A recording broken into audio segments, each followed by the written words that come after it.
O presidente Lula conversou com o presidente dos Estados Unidos, Donald Trump, por telefone durante cerca de 30 minutos hoje de manhã. O principal assunto foi o tarifaço, é claro, e segundo o Planalto, Lula pediu a retirada de sobretaxa de 40% imposta a produtos nacionais e das medidas restritivas aplicadas também a autoridades brasileiras. Mas vamos saber como é que isso bateu também do outro lado, do lado norte-americano. Conosco, Mariana Sanches. Bem-vinda, Mariana. Boa tarde para você. Conta como é que o governo dos Estados Unidos, se manifestou. O Trump usou a rede social dele, a Truth Social. Boa tarde. Exatamente, Diego. Boa tarde para você e para quem nos acompanha nessa tarde. Exatamente isso. O Donald Trump foi às redes sociais um pouco depois da conversa e um pouco depois da nota do Brasil, que já falava em um bom telefonema, para dizer que foi de fato um bom telefonema. E ele disse o seguinte: gostei muito da conversa, nossos países vão se dar muito bem.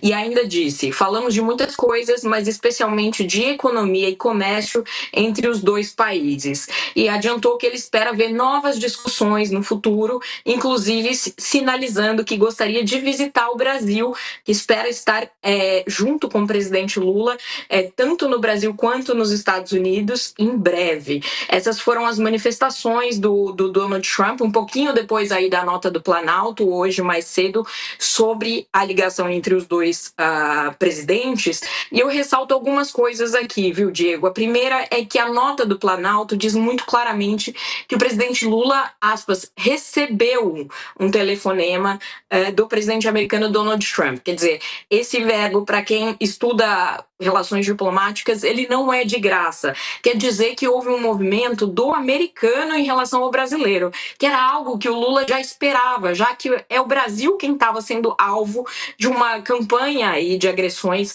dos Estados Unidos há 3 meses, né, Diego? A gente lembra que, além das tarifas de 50% que estão em vigor desde 6 de agosto, houve ainda sanções da lei Magnitsky contra o ministro Alexandre de Moraes e uma série de restrições de vistos a autoridades brasileiras, né? Todas elas eram justificadas, aliás, Diego, com base tanto na questão da liberdade de expressão e dos interesses econômicos das Big Techs que teriam sido feridos por decisões do Supremo Tribunal Federal e também pelo que o Trump chamava de caça às bruxas ao ex-presidente Jair Bolsonaro, recentemente condenado por tentativa de Estado e outros 4 crimes, né? E pronto, aqui chegamos ao segundo ponto que eu queria destacar para vocês. Nenhum dos dois lados, as fontes dos dois governos foram muito claras em dizer que o assunto Bolsonaro e o assunto Alexandre de Moraes ficaram completamente fora desse telefonema de 30 minutos hoje. Então, se a gente viu por meses o Trump condicionando qualquer conversa ou negociação comercial com o Brasil a temas que eram políticos, hoje ele fez uma ligação para o Brasil e tocou em nenhum desses assuntos. A diplomacia brasileira, claro, comemorou esses avanços e vê aí, enfim, a possibilidade de que os líderes se encontrem na Malásia. No final deste mês, vão ambos para a cúpula dos países asiáticos na Malásia e eles podem se encontrar por lá. Mas por isso mesmo o presidente Lula deixou claro que também poderia ser, sim, vir a Washington, Diego, e se encontrar com Trump no Salão Oval, o que antes estava sendo descartado pela diplomacia brasileira. Boa, Mari, continua conosco aqui no estúdio, Leonardo Sakamoto e Daniela Lima. Tô chique demais, os dois colunistas em loco hoje. Boa tarde.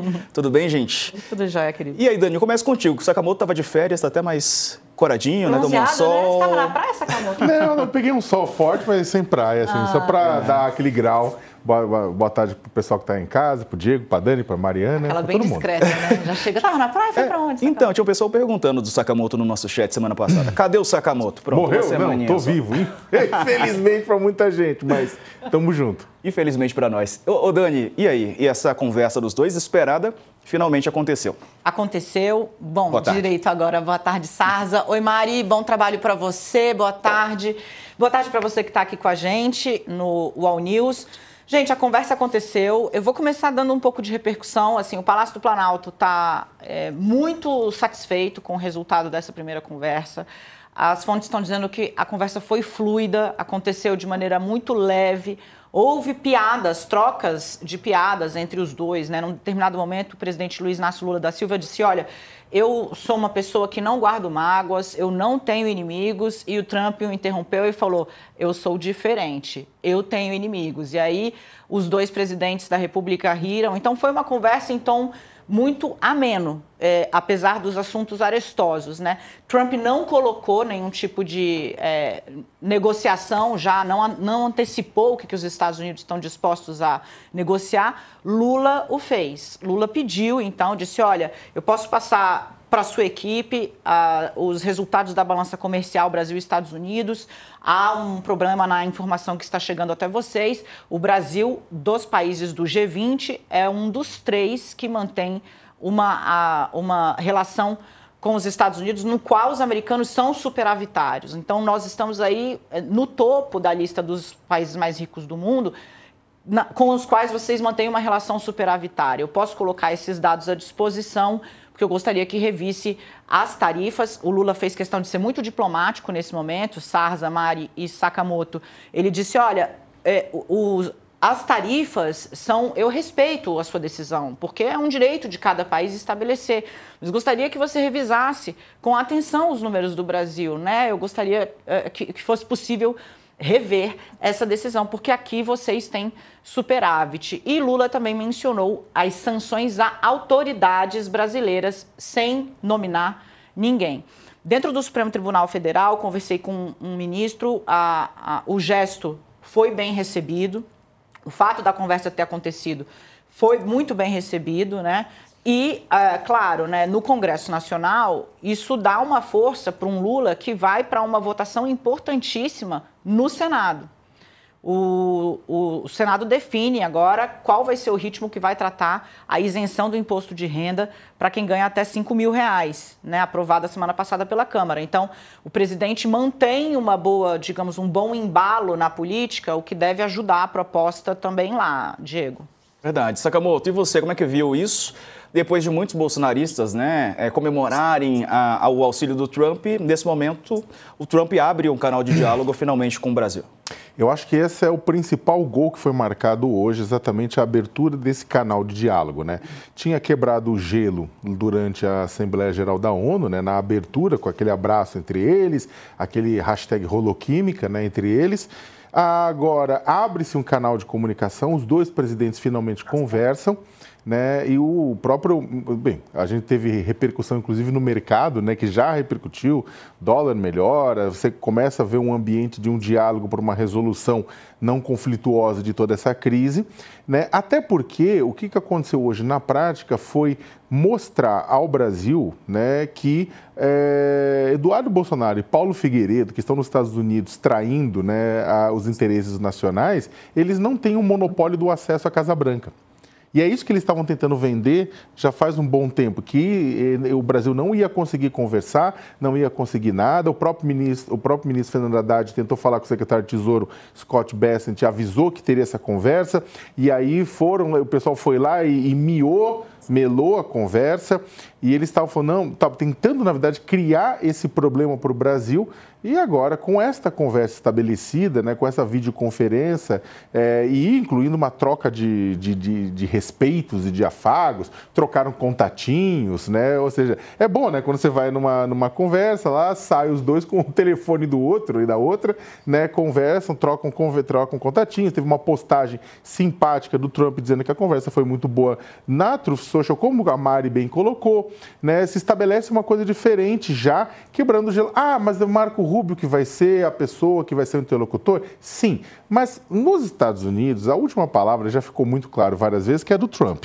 Né? Então, também conversei com vários especialistas que falaram o seguinte, olha, em última instância, o Marco Rubio não queria que o Trump abraçasse o Lula no dia da Assembleia Geral, e o que veio a acontecer. O Trump, ele quer deixar muito claro que é ele que manda em toda essa rebordosa. E o interessante é que ficou, no meio de tudo isso, um gosto amargo na boca do bolsonarismo, que queria mostrar que eram eles e somente eles que tinham esse monopólio de acesso aos ouvidos e aos interesses do presidente da República dos Estados Unidos. E não tem. E aí o que acontece? É uma coisa muito doida, porque nas redes sociais, e pelo levantamento que estava fazendo, ao invés do bolsonarismo estar criticando Eduardo Bolsonaro e o Paulo Figueiredo, que venderam gato por lebre, que venderam urubu por águia careca, neste exato momento, eles estão, na verdade, criticando o próprio Estados Unidos, falando que os Estados Unidos estão sendo enganados nas redes sociais. Isso vai dar tilt em muita gente. É claro que, por fim, não se espera que o Brasil, que o Lula, tenha a mesma relação com o Trump que ele tinha com o George W. Bush. Com o Bush, teve churrasco na Granja do Torto, que o Bush ficou pilotando churrasqueira na Granja do Torto com o Lula. Tem uma relação teve uma relação diferente nesse sentido. Contudo, essa quebra de gelo, essa criação de canal já é excelente, por um lado, péssimo para o bolsonarismo, né? Não diria, e pior ainda para uma figura em especial, que é Eduardo Bolsonaro, que eu não sei ainda como não foi cassado pela Câmara dos Deputados. Eu quero pedir aqui ajuda, licença para o Sarza, para comentar 2 pontos da sua análise. O primeiro é a troca de telefones. É verdade. Foi o Trump. Tem algumas coisas, né, são importantes, né? O Trump liga e ele começa falando, né? O Trump é quem sugere, ele diz, nós não precisamos mais de mediadores, né? Eu gostaria que nós trocássemos telefone e assim a gente pode falar diretamente quando houver necessidade. O fato de ter vindo dele a sugestão para que os telefones fossem trocados, porque aí ele sinaliza o quê? Eu quero estabelecer uma relação direta com o presidente do Brasil. É Estado a Estado falando, presidência a presidência, né? Não precisa de tantos intermediários assim. A negociação vai ser tocada aqui por Marco Rubio, mas se houver necessidade de uma conversa, né, imediata entre eu e você, está aqui o meu telefone. E o segundo ponto, Sakamoto, é sobre o bug, né, o bug que vai haver na direita, porque se a gente tem, claro, esse prisma das redes sociais, né, de uma tentativa de alguma forma tirar esse gosto amargo, dar alguma roupagem que não seja de hoje, né? É importante ter em vista que, assim, essa é uma maratona, né? Hoje foram os primeiros 100 metros. Na verdade, os segundos 100 metros. Os primeiros 100 metros foram corridos na ONU. Mas tem muita água para rolar ainda, né? Isso ficou muito claro com todas as fontes com as quais eu falei. Mas hoje, né, nessa maratona, foi um dia ruim para Eduardo Bolsonaro.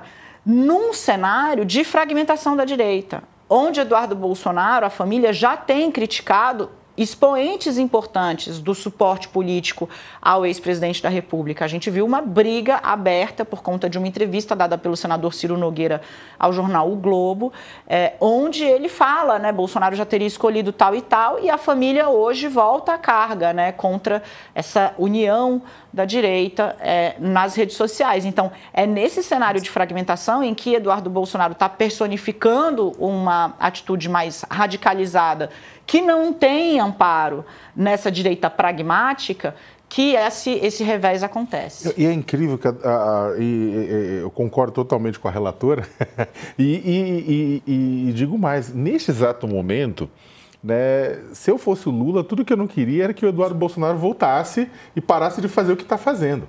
Porque nesse exato momento, né, o Eduardo Bolsonaro é um dos principais cabos eleitorais de Luiz Inácio Lula da Silva. O que o Eduardo Bolsonaro fez em todo esse processo, né? Mas a gente não queria barreiras tarifárias ao Brasil. Meu amigo, você pede um tiro de snipe para alguém que está sentado num arsenal atômico, ele joga bomba, né? O que aconteceu. Não ia ser só em cima do Alexandre de Moraes, veio uma coisa maior porque o próprio Estados Unidos tem interesses comerciais, as empresas têm interesse. O Bolsonaro, desde o começo a gente fala, é a cabeça dos pedidos do Trump, né, era com relação ao julgamento ao Bolsonaro, mas também tinha os próprios interesses econômicos lá atrás. O Eduardo Bolsonaro foi entregando pro Lula um presente, e isso não é palavras nossas, não é minha, da Dani, da Mari, do Diego, isso é de Silas Malafaia. Vamos lembrar que já falamos aqui, naquele conversê, aquele blá blá blá que ele teve com o Bolsonaro, que depois foi interceptado pela Polícia Federal, o Silas Malafaia, de forma profética, ele fala, olha, teu filho está entregando para a esquerda a questão do discurso do nacionalismo, do discurso da soberania nacional, o discurso do patriotismo. Ele está criando um problema para você. E neste exato momento é isso. continuando o que ele está fazendo e considerando esse canal de comunicação acabar desaguando em uma coisa positiva, né? Eu sinto informar, mas Eduardo Bolsonaro pode ganhar até um bonezinho do PT, assim, porque vai ter feito um serviço muito grande para o presidente. Exato, né? Deixa eu pegar aqui da Mariana Sanches, o Marco Rubio escolhido como intermediador. Como é que tem aí, né? O que o pessoal está falando? Porque tem dois lados. Há aqueles que comemoram a escolha do Rubio, porque pode ser, enfim, um fator de mudança ali na postura do Trump e do próprio Rubio na condução com a relação brasileira, mas muitos também temem, né? Porque ele é um dos mais ideológicos do governo norte-americano. Mari. Pois é, tava doida para entrar nessa discussão aí que vocês estavam tendo, porque é exatamente isso, né? O bolsonarismo, especialmente aqui nos Estados Unidos, está tentando encontrar alguma maneira de salvar o seu próprio discurso, e nessa o que eles estão vendo e como estão falando sobre o que está acontecendo é na ideia de dizer que o Marco Rubio vai ser um cavalo de Troia nessa negociação entre Trump e Lula. Por que um cavalo de Troia? É aquele que vai entrar para supostamente intermediar, mas que no fim vai atrapalhar qualquer negociação entre os dois presidentes. Essa é uma aposta, obviamente, e também um discurso político, né? Porque à luz dessas 3 últimas semanas, né, o bolsonarismo aqui nos Estados Unidos tenta sair das cordas depois de ter dado as cartas por 3 meses, né, produzindo aí uma série de ações. Agora está vendo o revés disso, e o Rubio, de fato, aqui em Washington, né, o Departamento de Estado é definitivamente o órgão mais bolsonarista, mais poroso ao bolsonarismo na capital federal. Isso não resta muita dúvida, né? Tanto que vem do Departamento de Estado boa parte das ações contra o Brasil, né? As várias restrições de visto a autoridades brasileiras, o próprio anúncio de que o ministro Alexandre de Moraes muito provavelmente seria alvo das sanções Magnitsky, que foi feita publicamente pelo próprio Rubio, né? Em maio, 2 meses antes de as sanções de fato serem colocadas, e foi capitaneada pelo Departamento de Estado, embora seja de fato uma decisão do Tesouro. A gente sabe que foi o Departamento de Estado quem levou isso adiante, e a coisa de 2 meses estava o ex-presidente Jair Bolsonaro em uma chamada de vídeo com a equipe do Rubio aqui no Departamento de Estado, quando o Eduardo Bolsonaro e o Paulo Figueiredo estavam na cidade para tentar mais uma rodada de sanções ao Brasil. Então, esse é o nível de proximidade entre o Marco Rubio e a sua equipe e o grupo do ex-presidente brasileiro. Agora, tudo isso posto, né? E por isso, enfim, ficam os bolsonaristas dizendo que ele vai ser um cavalo de Troia. De fato,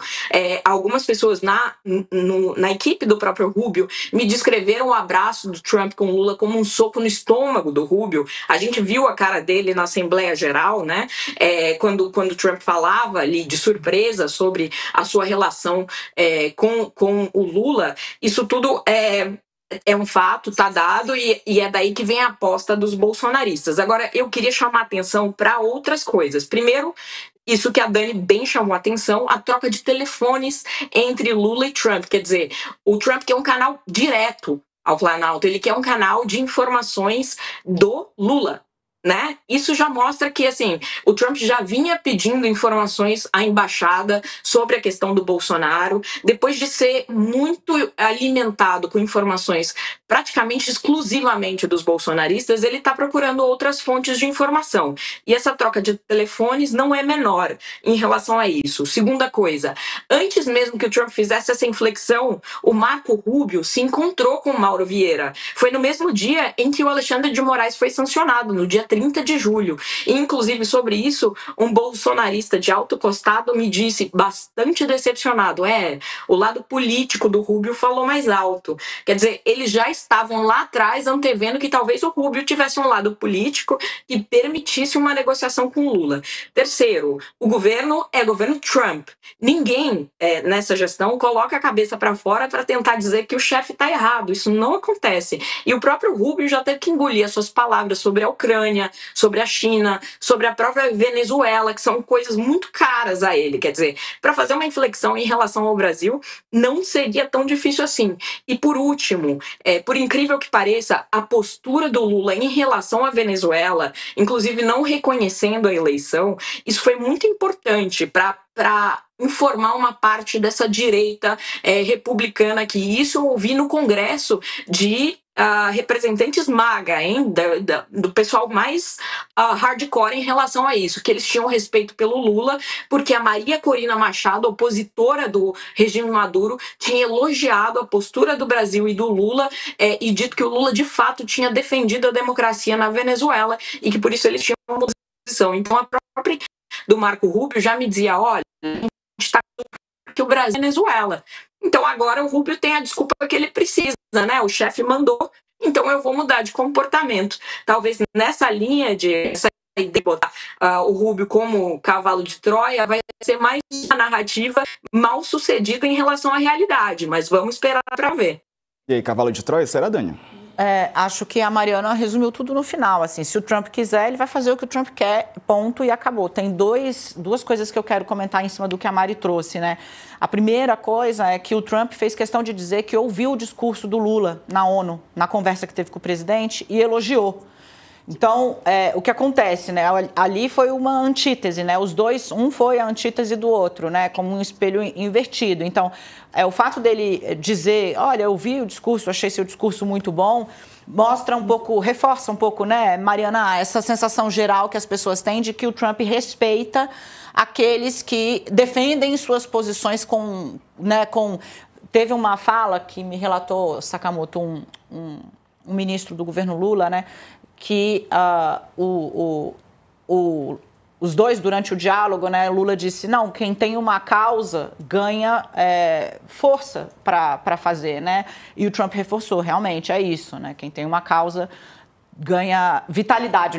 O Lula chegou a comentar, olha, eu vou fazer 80 anos esse ano, você vai fazer 80 anos daqui 6 meses, né? Então, nós sabemos, mas eu me sinto como um cara de 40, né? Uma energia de 40 anos, e aí vem a coisa, né? Quem tem uma causa ganha vitalidade. O segundo ponto é a questão dessa conversa ter acontecido depois desse abraço na ONU e agora, né? Com o julgamento de Jair Bolsonaro já tendo acontecido no Supremo. Uma outra fonte disse assim, Daniela, se essa conversa acontece em julho, como pressionaram, né? Disseram, Lula tem que falar, Lula tem que fazer, Lula tem que isso, Lula tem aquilo, ela ia acontecer sem que o julgamento tivesse sido concluído. O fato de o julgamento ter continuado, de ter sido como ele foi, de não ter havido qualquer comoção pública, mostrando que a gente vive numa normalidade institucional, fez com que essa conversa hoje seja muito diferente e tenha um outro valor do que ela teria em julho, quando o Bolsonaro, muito provavelmente, seria um assunto a ser trazido por Donald Trump.